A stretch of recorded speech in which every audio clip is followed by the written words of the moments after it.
Makanya kita saat ini belajar betapa pentingnya identitas itu ada dalam setiap kita. Kalau kita flashback kembali di perjanjian lama Bapak Ibu saudara-saudari, bangsa Israel kepemimpinannya pada waktu itu adalah kepemimpinan yang teokrasi, di mana Tuhan langsung memimpin bangsa itu melalui nabi-nabi yang Tuhan pakai. Bahkan ketika malam dibuat tiang api, ketika siang dibuat tiang awan. Begitulah pada waktu itu kepemimpinan yang terjadi. Tetapi suatu hari mereka meminta raja. Mereka ngotot meminta raja untuk memimpin mereka. Mereka katakan, kami mau seorang raja memimpin kami. Kita garis bawahi, seperti bangsa-bangsa lain. Dari peristiwa ini Bapak Ibu saudara-saudari, kita melihat ada dua kesalahan. Ketika mereka ingin menggantikan kepemimpinan teokrasi dengan kepemimpinan yang dipimpin oleh raja, itu artinya ada indikasi mereka meragukan kuasa Tuhan.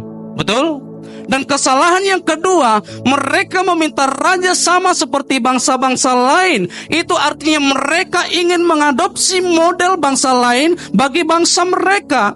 Artinya berbicara bahwa mereka mengadopsi pola dunia masuk ke bangsa Israel pada waktu itu. Tapi kita melihat disinilah terjadi identitas bangsa Israel hilang. Dari mulai saat itu, bangsa itu mulai menyimpang. Bangsa itu mulai nyaman dengan dosa-dosa. Karena apa? Karena identitas itu tadi sudah hilang. Ini merupakan satu gambaran dalam kehidupan kita sebagai orang-orang yang mengikut Tuhan. Ada kalanya kita berada seperti bangsa Israel. Identitas kita hilang. Kita lupa Tuhan sudah menetapkan tujuan kehidupan kita, sehingga kita sering bimbang, sering takut, sering ragu, bahkan sering berontak dan bersungut-sungut kepada Tuhan.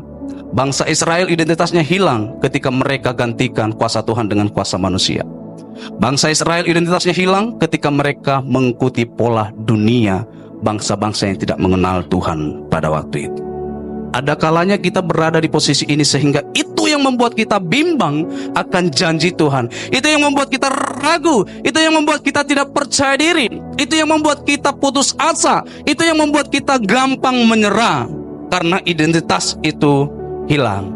Nah, pagi hari ini mungkin kita mendengarkan firman Tuhan ini supaya kita diingatkan, supaya kita kembali memperbaharui identitas ilahi, yaitu Tuhan menjadi identitas terbaik dalam kehidupan kita.